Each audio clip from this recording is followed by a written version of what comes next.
Olá, amigos do Brasil, tudo bem? Por aí? Que ótimo, hein? Que ótimo por aqui, sempre ótimo. Hoje o nosso Visão Geral vai tratar de um assunto que nunca tratou até então, não é? Nós vamos falar de astronomia, isso mesmo. Convidamos o professor Emerson Roberto Pérez, astrônomo responsável pelo Museu Aberto de Astronomia de Campinas. Gente, eu estava conversando um pouquinho com ele aqui. Vocês vão adorar a entrevista. Muita curiosidade a gente tem sobre esse assunto. Professor, obrigado demais pela sua presença aqui, viu? Seja muito bem-vindo. Eu que agradeço pelo convite. Conversar sobre um assunto palpitante, né? Sim, com certeza. Que nada, astronomia nada tem a ver com astrologia, tá certo? Exatamente. Mas de vez em quando pergunto para o professor, eu sou de Capricórnio, o que diz o meu signo? Sim, isso é muito comum. Na verdade, a astrologia nasceu primeiro que a astronomia, né? Como um estudo mítico do céu. Se estudava muito até hoje, os astrólogos ainda estudam isso como questão da influência dos astros sobre a personalidade humana. Tá? Sei. E após esse início da astrologia de estudo, surgiu então a astronomia. A gente costuma dizer meio que assim, brincando que a astronomia é a filha rebelde da astrologia, se rebelou contra as ideias da mãe e seguiu vida própria, né? Então a astronomia, ela é a primeira ciência exata criada pelo ser humano e ela faz o estudo científico do céu, de todos os objetos que nós conhecemos, o céu, todos os corpos celestes, estrelas, planetas, cometas, asteroides. Vocês usam o termo céu mesmo, não é o espaço? É usado como céu, porque assim, quando nós falamos como referência, né? Se você falar espaço, vamos olhar para o espaço, dá a impressão de ser o espaço onde você está, o espaço físico onde você está. Então, quando nós falamos, vamos olhar para o céu, todo mundo automaticamente sabe que nós estamos referindo que está sobre a nossa cabeça, ou seja, o que está lá fora da Terra. Muito bem. E nós estamos falando isso aí de que época, assim, o nascimento da astrologia? Certo. A astrologia, por volta de 3.000, 4.000 anos antes de Cristo, né? A astronomia veio um pouco depois, mas também ainda antes de Cristo já se começou o estudo científico do céu, principalmente com a marcação dos eclipses, né? E também com a demarcação no céu das constelações, quando se dividiu o céu em constelações, para que se usou as constelações do céu, e alguns povos usam isso até hoje, como o primeiro calendário nosso oficial. Muito bem. E a astronomia, ela serviu também aos navegadores, né? Porque lá, bem antes dos pontos cardeais, bem antes da bússola, eles se orientavam pelos astros. Exatamente. Nas antigas caravelas, né, sempre algum astrônomo, algum conhecedor do céu na época, porque você traçar rotas no meio do oceano, se usava um instrumento chamado astrolábio, que ele mede exatamente o ângulo da estrela no céu até a linha do horizonte, e você então traçava rotas medindo esse ângulo, mantendo naquele ângulo, sempre observado nos horários que ele sabia que tinha que se observar, para se saber se você estava na rota correta ou não. Isso à noite, né? Isso durante a noite. E durante o dia? Se usava o sol como localização, mas assim, eles estavam sujeitos a, por exemplo, se cessa o vento, nas caravelas, com o vento, não importa a posição, você tem como controlar isso para manter sua rota. Se cessa o vento, você está sujeito às correntes marítimas. Com certeza, vai ficar e mais aí difícil. Acabava se perdendo. E também num dia nublado, para tudo, folga para... Se tivesse o céu nublado à noite, não tinha como se localizar. Muito bem, deixa eu falar um pouquinho aqui do professor Emerson Roberto Pérez, que é de Americana, aqui pertinho da região metropolitana de Campinas. Graduado em Física, com ênfase em Astronomia, mestrado em Ensino de Astrologia IAG. Que é IAG? Astronomia, IAG. É o Instituto de Astronomia e Geofísica da USP. Muito bem. Trabalhou em vários observatórios e planetários, como o Complexo Astronômico de Presidente Prudente, Observatório Municipal de Piracicaba, Planetário Ibirapuera, Carme Escola Municipal de Astrofísica, São Paulo, Planetário Johannes Kepler, Santo André, e atualmente é astrônomo responsável pelo Museu Aberto de Astronomia, parte integrante do Pico das Cabras, aqui, para lá de Souza, Joaquim Egídio, né? Isso. Natureza e Ciência, localizada em Joaquim Egídio, que é um dos distritos de Campinas. Muito bem, professor. Tem muitos, dentro desse seu segmento, tem muitos estudantes de astronomia, é uma matéria procurada? Sim, ela, há algum tempo atrás, a astronomia era muito raro, principalmente no Brasil, estudo que você só tinha graduação de astronomia na Federal do Rio de Janeiro, né? Hoje nós temos já essa graduação aqui na USP também, tem na Federal de Goiás, então você tem alguns lugares que já estão tendo essa graduação. Há um detalhe que eu gosto de ressaltar nisso, você tem muitas pessoas que querem estudar astronomia, como astronomia em todas essas universidades ela é bacharel, ou seja, você não tem a licenciatura em astronomia, então você vai entrar na área de pesquisa propriamente dita. Então ela é bastante pesada em termos de cálculos e tudo mais. E muitos entusiastas de astronomia, que às vezes querem fazer a faculdade de astronomia, entra com esse intuito daquela astronomia romântica, da paixão de se observar, colocar o olhinho ali no telescópio e observar o céu. Na faculdade isso é bem diferente. Vai muito além disso, né? Então, assim, eu costumo dizer, os cursos mostram isso, que de cada 30, 40 alunos que você tem entrando para fazer a graduação de astronomia, você tem 10% deles que saem formados como astrônomo. Olha, que coisa. E o astrônomo, em quais as áreas que ele atua? Qual é o mercado de trabalho para vocês? Você tem duas áreas. A acadêmica, com pesquisa, né? Então você vai desenvolver projetos de pesquisa, ficar o tempo todo em observatórios e laboratórios de pesquisa, você não vai atender público, nada disso, tá? Desenvolver pesquisas em várias áreas, astrofísica, cosmologia, tudo mais, tá? E você tem também a área da pedagogia, a área mais pedagógica da astronomia, que é essa astronomia mais romântica, exatamente a astronomia onde você trabalha com o público em geral, atendimento com escolas, em observatórios municipais ou observatórios privados, planetários, dando cursos, palestras, mas trabalhando com o público em geral. Muito bem, professor. A gente pode falar que hoje a NASA é o que há de mais moderno, de mais tecnológico em termos de astronomia? Olha, já foi a NASA, não? Não, ainda não. Infelizmente não, mas eu quero ir um dia, com certeza. A NASA, ela já foi o top. Assim, ela está entre os que estão hoje na linha, porque você já tem o ESO, que é um consórcio europeu, né? A ESA também, o ESO a parte de observatório e a ESA a parte de astronáutica também, europeu. Você tem hoje a China se destacando, a própria Índia está avançando com essa parte de estações espaciais e tudo mais. Então, a NASA hoje há meio que um envolvimento global disso tudo. São trabalhos em parcerias. E são nesses locais que estão os melhores telescópios? Telescópios nós temos hoje, os melhores telescópios estão instalados no Chile, no deserto do Atacama, no Chile. Mesmo os telescópios europeus, de consórcios europeus e tudo mais, eles ficam no Chile. Porque no Chile, lá no deserto do Atacama, tá? É a região onde você tem de 365 noites de observação do céu, lá você tem 360 noites livre de observação, sem nuvem. Exatamente o seu clima mais seco do nosso planeta. Então, investimentos pesados de grandes telescópios, com 8 metros de diâmetro, um espelho de um telescópio, são colocados lá, porque você tem uma grande quantidade de noites por ano de observação. Professor, uma coisa assim, né? Nós temos hoje,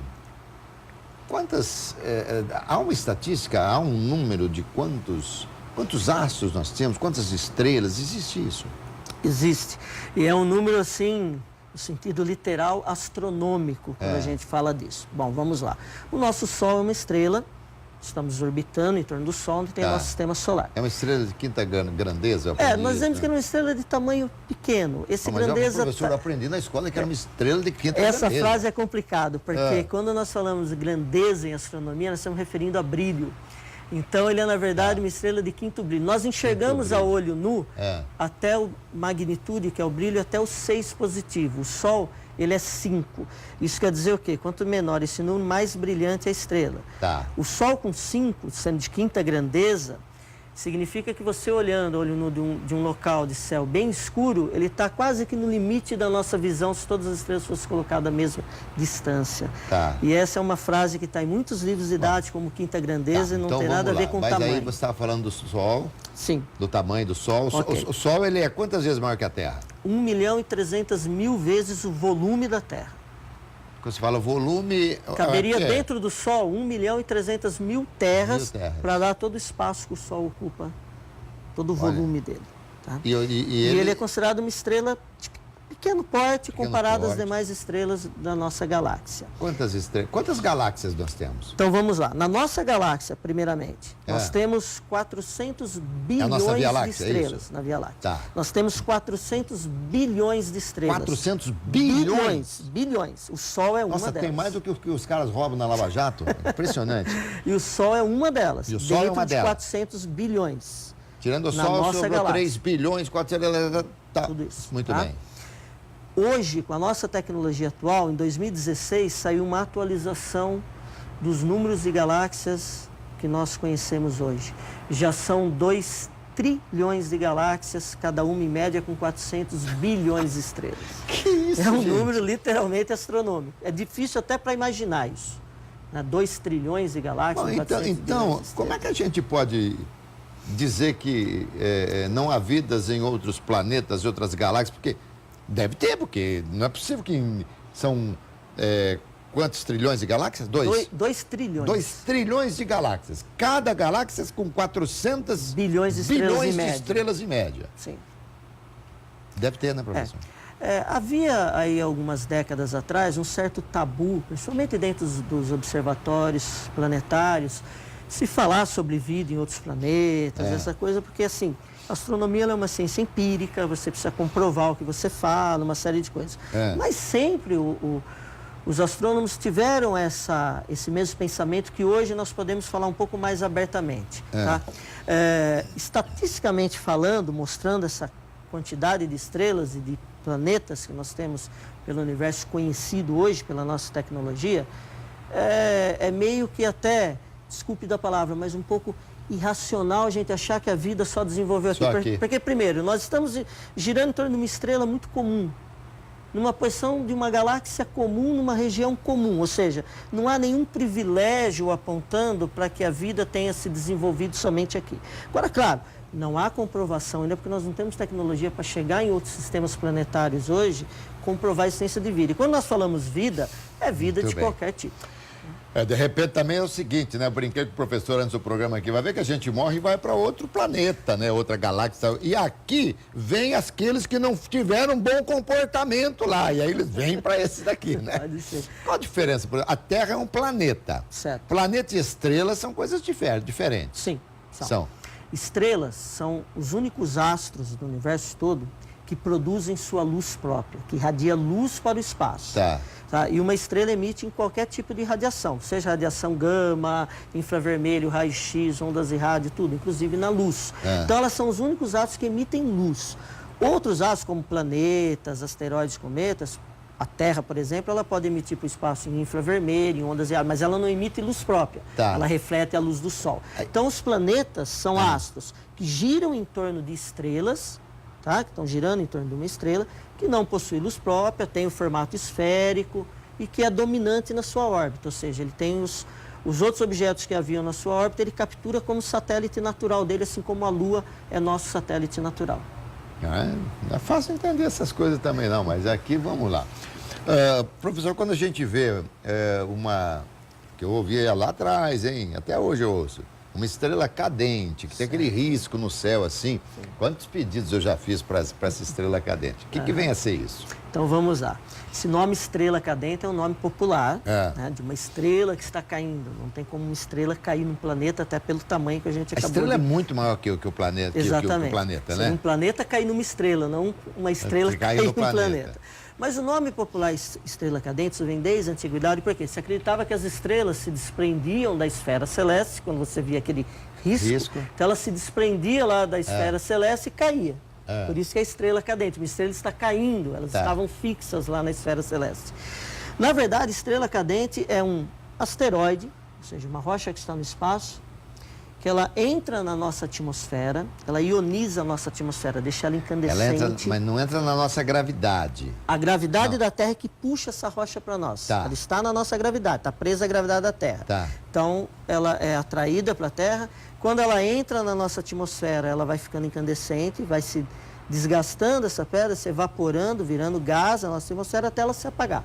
até ela se deteriorar toda. Então nós vemos o risco que chamamos popularmente de estrela cadente. Que então é um isso meteoro. é um meteoro. O meteoro que ele é qualquer fenômeno atmosférico. Então quando você vê o risco de uma estrela cadente no céu, é um meteoro. É um meteoro.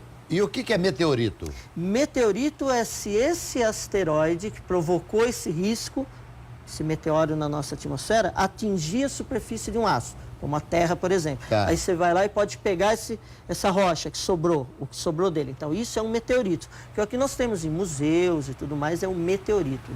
Não se chama mais asteroide. Asteroide enquanto ele está no espaço. Então vamos lá. Asteroide é um meteorito no espaço. Sim. E aquele risco é meteoro. Que é um fenômeno luminoso na nossa atmosfera. Por isso que tem aí meteorologia, estudo desses fenômenos. Exatamente. Seria mais ou menos comum isso. Se confundir meteoro achando que meteoro é uma rocha que está no espaço. Nada a ver. E aí, se a gente lembrar que a meteoro, como você disse muito bem, meteorologia, quer dizer, a meteorologia é o quê? O estudo de fenômenos atmosféricos. Então, o meteoro é qualquer fenômeno atmosférico. O vento, chuva, relâmpago. E esse risco da estrela cadente nós chamamos de meteoro por ser um risco luminoso. Na astronomia, nós damos o nome a esse risco, não o nome popular de estrela cadente, mas nós damos o nome de estria, que significa caminho. Tá. Agora, professor, e os pedidos que eu fiz para a estrela cadente quando eu era mais jovem, até às vezes assim, mesmo mais de idade, será que alguns não se realizaram porque não era uma estrela cadente? Pode ser. Inclusive, assim, a partir de 1957, no século passado, nós tivemos aí o lançamento do primeiro satélite artificial. E de lá para cá nós temos satélite de telecomunicações, satélites bélicos. Hoje já são mais de 16 mil satélites em órbita da Terra. E isso tudo provoca o chamado lixo espacial, colisões de satélites, astronautas que perderam chave de fenda, alicate, parafuso no espaço. Isso tudo está girando em torno da Terra e vão reentrar na nossa atmosfera. Pela gravidade vai puxando, uma hora isso entra, forma o risco luminoso no céu que a gente fala que é uma estrela cadente. E aí você tem que fazer um pedido para que não caia na sua cabeça. É o melhor pedido que a gente faz. Você não sabe se está vindo uma chave de fenda, um parafuso. Mas, aliás, professor, vamos falar um pouquinho do museu, do trabalho que vocês fazem lá. O museu fica ali no distrito de Jaquim Egídio, e no Pico das Cabras, né? Que é o ponto mais alto de Campinas. Isso, eu acredito que ali seja o ponto mais alto. Nós estamos a 1.040 metros de altitude ali, né?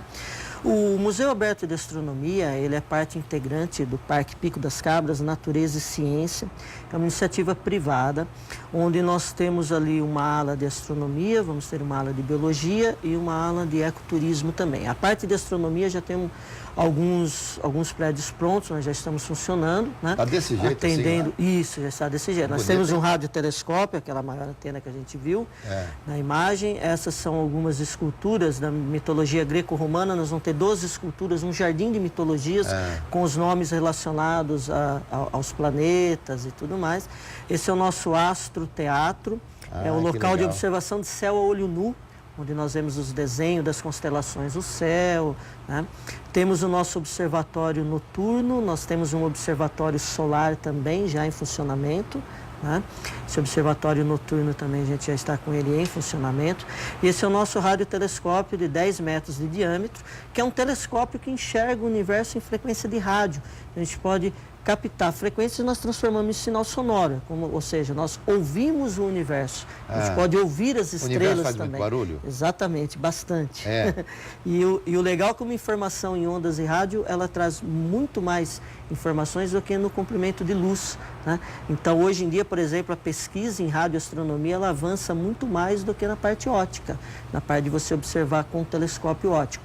O astrônomo profissional hoje, naquelas áreas que a gente estava falando de que o astrônomo pode trabalhar a parte de pesquisa ou a parte pedagógica, na parte de pesquisa o astrônomo hoje vai ficar numa sala com um computador recebendo um monte de gráficos, um monte de coisa, ele não fica mais com o olhinho lá no telescópio. Que a informação nessas outras frequências, ela vem com muito mais informações. E professor, o museu é aberto ao público? Sim, todo sábado, domingos e feriados, o parque abre a partir das 8 horas. E as atividades de astronomia do Museu Aberto de Astronomia do MAS, elas se iniciam às 14 horas e aí vai até a noite, até às 21 horas. E o parque sempre abre a partir das 8 da manhã. Tá, isso aí, as pessoas podem entrar e tem custo, como é que é? Nós temos o custo do parque para a visitação pública, não precisa ser agendado, sábados, domingos e feriados. A entrada do parque é R$10 por pessoa. isso já inclui ali estacionamento, tudo.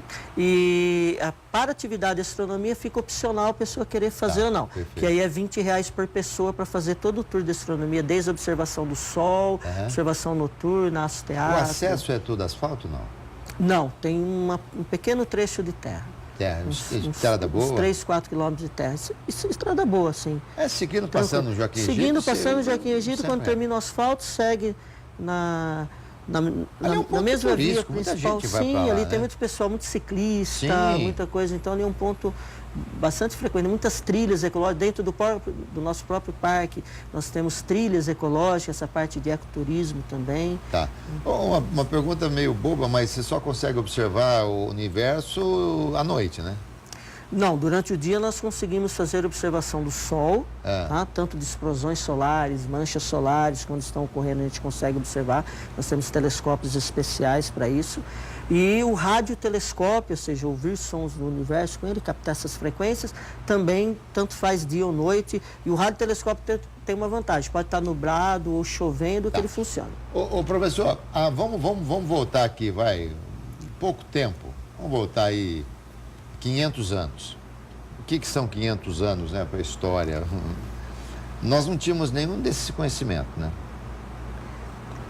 Muito menos do que temos hoje. Sim, muito Isso menos. equivale a dizer que daqui a 500 anos vamos descobrir muitas outras coisas sobre o universo. Com certeza. Eu nem iria tão longe.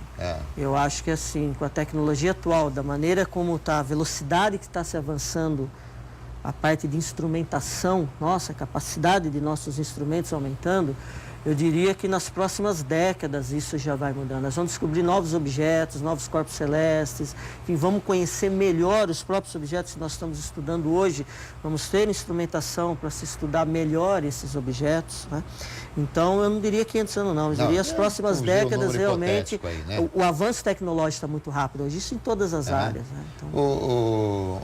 E, professor, quando a gente fala observação, os planetas, os astros, as estrelas, uma é diferente da outra na observação? Ou é uma coisa assim que você vê, de repente, tipo uma mancha, alguma coisa? Não, são bem diferentes. Por exemplo, é muito comum as pessoas chegarem lá no observatório e falar, eu quero ver uma estrela, eu quero observar uma estrela pelo telescópio.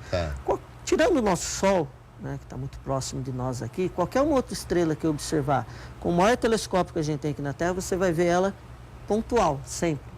Você não consegue um aumento no diâmetro dela, na imagem dela, pela distância que ela está. Então você sempre vai ver um ponto de luz. Nem a estrela d'alva, que é muito maior. A estrela d'alva, ela é o nome popular do planeta Vênus.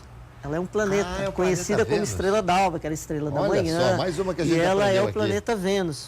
Que coisa. Agora, planetas, quando a gente observa pelo telescópio, aí sim, você consegue um aumento no diâmetro da imagem dele, no disco do planeta, e aí perceber detalhes no próprio disco do professor, planeta. é verdade que algumas estrelas que nós vemos hoje, elas nem existem mais, é que elas já desapareceram e a luz ainda está vindo para a gente devido à distância? Sim.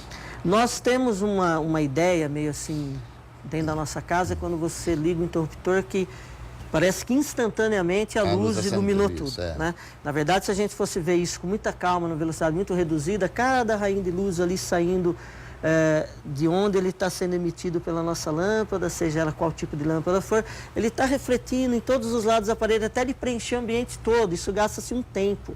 É que esse tempo dentro da nossa casa ele é muito ínfimo para nós, então parece que a luz ela é instantânea. Só que quando você leva isso para o espaço, e a velocidade da luz, como ela não é instantânea, a velocidade da luz ela é de 300 mil quilômetros por segundo no vácuo. Isso para ter uma ideia, pessoal que está em casa, assim, ter uma ideia, o que é 300 mil quilômetros por segundo? É você imaginar que em um segundo a luz dá 8 voltas na Terra. Essa é muito rápido. Então se usa o ano-luz como uma medida, uma conversão de medida de quilômetro para ano-luz no espaço, para não falar em milhões de quilômetros, né? Então, olha só, um ano-luz seria um raio de luz percorrendo no vácuo durante um ano, a 300 mil quilômetros por segundo, isso vai dar mais ou menos 10 trilhões de quilômetros. A estrela mais próxima de nós, tirando o Sol, ela está a 4 anos-luz de distância. Então está a 40 trilhões de quilômetros. Isso quer dizer que a luz dela, quando é emitido lá nela, no real dela, Para chegar até nós aqui na Terra, a gente olhar essa estrela, ela é visível olho nu, vão demorar 4 anos. 4 anos, vai percorrer 40 trilhões de quilômetros. Isso é a estrela mais próxima. Então, cada estrela está numa distância diferente, então você pode ter exatamente como você disse. Uma estrela, se ela explodir hoje lá no real dela, que ela estiver a 100 anos-luz de distância, nós vamos ver a imagem dela ainda por mais 100 anos, ela brilhando, até a imagem da morte dela chegar até nós. Então você vai continuar vendo algo que já não existe. Que distância que tem. Professor, qual que é o fim qual que é o fim do infinito, do universo? Você tem uma ideia de tamanho. Lembra quando a gente falou da nossa galáxia? Uma galáxia dentro de 2 trilhões de galáxias. O diâmetro da nossa galáxia, da Via Láctea, de uma extremidade à outra, são 100 mil anos-luz. Isso quer dizer que a luz de uma estrela de um lado da galáxia para chegar até o outro lado da galáxia, só na nossa galáxia, são 100 mil anos. 100 mil anos. Para ela percorrer esse espaço. A galáxia mais próxima de nós está a 2 milhões de anos-luz de distância. Mesmo se tratando de ano-luz, a gente já cai nos milhões para dar distância entre as galáxias.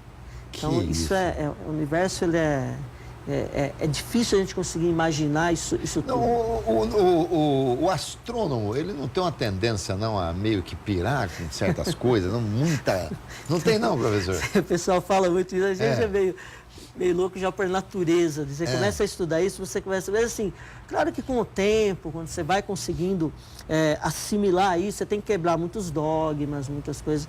Você vai acostumando com esses números literalmente astronômicos.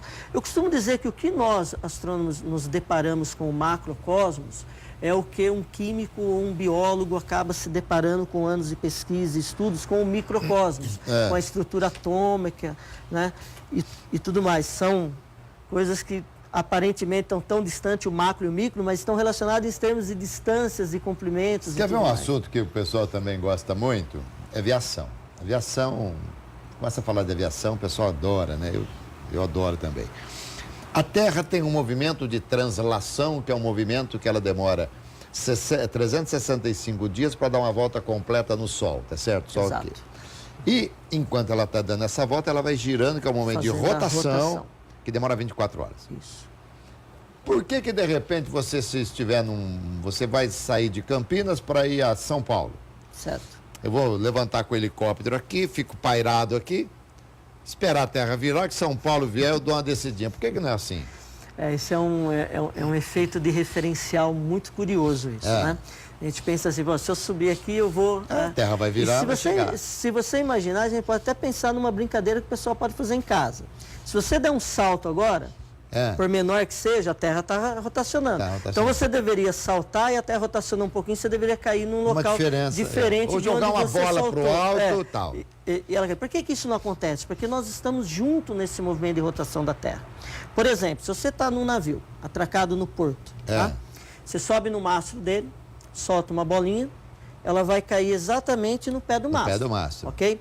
Se você estiver em alto mar, não importa a velocidade que esse navio está em alto mar, você faz essa mesma experiência, sobe no mastro, vai lá, solta esse objeto, ele cai novamente no pé do mastro. A gente pensaria assim, que pela velocidade que está o navio, pela própria rotação da Terra, deveria cair para trás. Salvo se tiver vento movimento. E tal, essa coisa toda. Se um objeto cairia se desprezando, né, essa relação do vento, isso é feito de referencial. Por que acontece isso? Porque nós estamos acompanhando o movimento da Terra junto.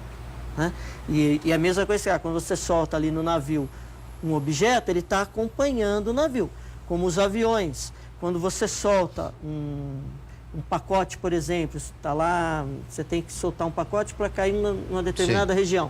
A visão do piloto, se ele ficar olhando esse pacote, ele só vê o pacote se distanciando do avião, só na queda na vertical. Do lado de fora, mas quem está fora, você vai ver um lançamento horizontal e vertical ao mesmo tempo. Vai dar uma parábola. Que é razão da energia dele. cinética. Porque ele tem um movimento indo para frente e um movimento caindo. São 2 vetores. Claro. Você vai dar uma resultante disso. Não, o que explica, por exemplo, se você estiver andando no automóvel e tiver uma freada brusca, você vai para frente, você porque você está na velocidade do carro. De continuar com o movimento pela inércia.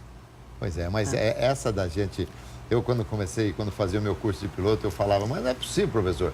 Vamos levantar com o helicóptero. Ficar esperando. E vamos ficar esperando que a gente vai chegar até um pouco mais rápido. O MASP, você falou do horário de funcionamento, repete para mim. Isso, mas a parte... Não, MASP, eu falei MASP, perdão. MASP é o de São Paulo, não tem nada a ver. O MAS, o Museu Aberto de Astronomia, nós temos sempre sábados, domingos e feriados a partir das 14 horas, né? Tá. Com as observações. O Parque Pico das Cabras abre às 8. Sábados, domingos e feriados não precisa agendamento. De terça a sexta-feira, durante a semana, é possível agendamentos para grupo, para escolas, universidades. Aí sim são atendimentos especiais para grupos. Aí tem que ser agendado para visita durante a semana, tá? E tem que entrar em contato com a gente pela nossa página, tudo. E aí a gente passa essas informações. Professor, já viu algum marciano lá em Marte? Não? Infelizmente não. Mas sabe que a grande busca hoje...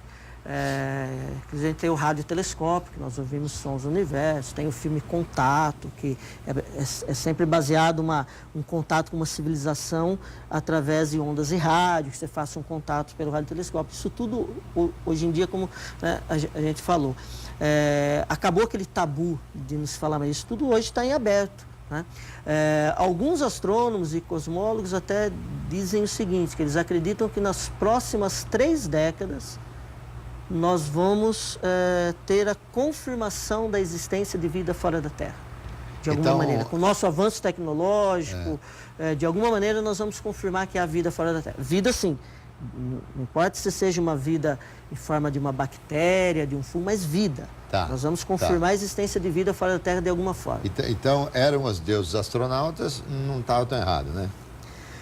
Você tem alguns estudos, né, assim, quando nós falamos em vida fora da Terra, dentro da concepção da astronomia, que é uma concepção empírica, nós ainda estamos usando hoje dizer assim, provavelmente ou estatisticamente falando, há vida fora da Terra. Eu não posso chegar aqui agora e dizer para você, há vida fora da Terra, porque é uma ciência empírica. Então, essa comprovação é que deve acontecer aí nas próximas 3 décadas. Nós somos 9 planetas, né? 8. Oficialmente agora 8 Mercúrio, desde Vênus, 2006. Terra, Marte, Júpiter, Saturno, Urano, Netuno e Plutão. Plutão não é mais planeta, ele agora tem uma nova classificação. Plutão entrou na classificação de planeta anão. E um detalhe, não é planeta anão pelo tamanho, como se pensa por causa do nome, né? Planeta anão, eu falar, ele é o menor de todos, então passou a ser planeta anão. Não, porque você sempre vai ter um menor, né? Então agora o menor é Mercúrio, então Mercúrio também vai ser planeta anão? Não. O nome planeta anão vem do seguinte, para ser planeta, tem que orbitar uma estrela, ter o formato esférico e ser dominante na sua órbita. Ou seja, ele varrer toda a sua órbita gravitacionalmente e atrair os objetos que existem ali na órbita para girar em torno dele, que vão formar suas luas. Tá? Então, isso é um planeta. O planeta anão, ele gira em torno de uma estrela, tá? Ele tem o formato esférico, mas ele não é dominante na sua órbita. Ou seja, na órbita, por exemplo, onde está Plutão, tem outros objetos que ele não atraiu gravitacionalmente. Então, perguntou, Plutão é planeta? Planeta não. Planeta não. Então, está definido. Está definido. Tá certo, professor?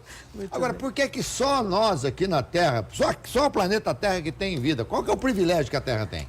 Então, há muito tempo se falou disso. Será que a Terra tem uma posição privilegiada no sistema solar? Tem uma posição privilegiada na galáxia?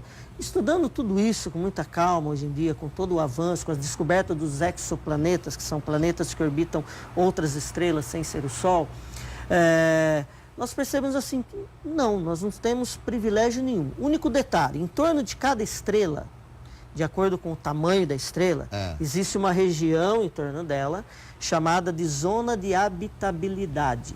É a região onde, se você tiver um planeta naquela faixa, esse planeta tem condições de temperatura, luz, pressão, tudo mais ali, dele desenvolver água em estado líquido, que é como nós buscamos vida, Que a água é vital para a vida, exatamente. A gente imagina isso. Então, com vida como nós conhecemos. Então, cada estrela tem uma zona de habitabilidade ou uma região de habitabilidade em torno dela, que se tiver um planeta ali, ele tem condições de desenvolver vida. Então, a Terra, por exemplo, ela está dentro da zona habitável em relação ao Sol. Porque aqui nós temos a água em estado líquido.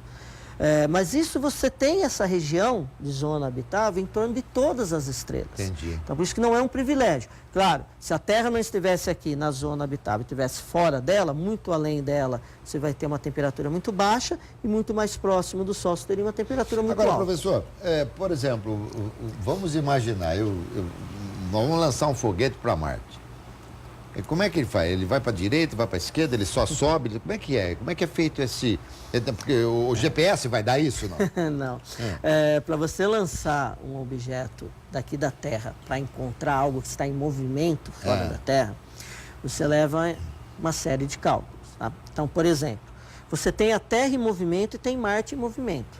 Esse exemplo que você deu de Marte. Então, para eu lançar um objeto, um foguete, em direção a Marte, se ele está nessa direção minha, olhando daqui da Terra, eu não posso lançar ele direto nessa direção onde ele está, porque o próprio movimento de Marte ele vai sair de lá. Então, eu tenho que calcular qual a velocidade do meu foguete, né? Em quanto tempo ele vai percorrer com essa velocidade até cruzar a órbita de Marte, então eu saber em quanto tempo Marte vai estar naquele ponto que eu quero. Então, você, na verdade, envia ele à frente de onde Marte está vindo para encontrar o objeto. Entendi. Então tem esse detalhe. Muito bem. Deixa eu fazer uma outra pergunta. Eu tô meio que atropelando aqui, porque o programa ainda está terminando e eu quero entender uma coisa aqui. A Terra. Nós temos aqui a nossa gravidade. Certo. Aí quando você vai subindo, vai lá para lá, vai passar... A tropopausa já terminou a gravidade? A gravidade? Não. Ainda tem? Ela é muito além. Ainda. Muito além da tropopausa? Muito além. Então nós vamos... A ionosfera já, né? Também não. Também não? A força gravitacional da Terra, por menor que ela vai ficando, ela se estende por quase todo o sistema solar. A força gravitacional. Só que ela vai ficando uma escala menor, mas ela não desaparece. Quando os astronautas saem, totalmente. Eles ficam... Na estação espacial. Aí ele está fora da nossa gravidade. Não. Também não? Olha um detalhe curioso. Imagine o seguinte, a nossa estação espacial está numa altitude aí, mais ou menos, 450 quilômetros, 500 quilômetros de altitude, tá? Se você construir um edifício com 500 quilômetros de altura, tá? Colocar uma pessoa no alto desse edifício, você vai ver a estação espacial passar na sua frente, correto? Se você der um salto nesse edifício, você salta e cai de novo como se você estivesse aqui na Terra. A gravidade te puxa a mesma coisa. Só que você olha a estação espacial passando, você vai ver o astronauta lá flutuando. O que acontece isso? Se você imaginar a estação espacial em movimento em torno da Terra, ela está em constante queda livre. Então, essa sensação de ausência de gravidade que você tem na estação, gravidade, claro, ela está um pouco mais baixa do que você tem aqui no solo, mas ele não está isento, é que ele está em movimento. Então, esse movimento é como se a estação tivesse em constante queda livre e ele tem essa sensação. Você vê que nos aviões, por exemplo, tem um avião da NASA que se faz teste com os astronautas, que ele sobe uma determinada altitude, desliga tudo e desce. Eles ficam flutuando dentro dele. Você está aqui muito próximo do solo. Ele desce por alguns segundos, você tem a mesma sensação daquela ausência da gravidade que você está em queda livre. E depois ele retoma o voo. Então isso é que acontece na estação espacial também. Gente, tá vendo? Vivendo e aprendendo, né? Bom, é um estudo maravilhoso, né? Agora, eu imaginei que a rarefação, quanto mais rarefeito o ar, menos gravidade tem. Não é verdade porque, também? Assim, a gravidade está relacionada diretamente à massa do objeto. Então, se você pegar desde um pequeno asteroide, tá? Ele tem massa, ele tem uma gravidade em volta dele. Então, a gravidade está sempre relacionada à massa. O que retém a nossa atmosfera, que em torno de nós, é exatamente a força gravitacional. Professor, adorei falar contigo, professor Emerson Roberto Pérez, deu uma aula para a gente aqui sobre astronomia. E ele não parece ser daqueles que vivem no mundo da Lua, não, viu? Fantástico aqui, foi muito legal. Obrigado, professor. Eu que agradeço pela oportunidade, a gente está sempre à disposição. Muito obrigado. É isso aí, gente. O Visão Geral traz sempre assuntos interessantes aqui para você. Hoje a gente falou sobre astronomia com o professor Emerson Roberto Pérez, responsável pelo MAAS, M-A-A-S, Museu Aberto de Astronomia. A gente volta amanhã no nosso Visão Geral, mas eu volto às 7h05 da noite com o RF Esporte Clube, tá bom? Saúde, paz e alegria. E muita sorte. Obrigado, professor. Foi ótimo, eu agradeço. Muito bom.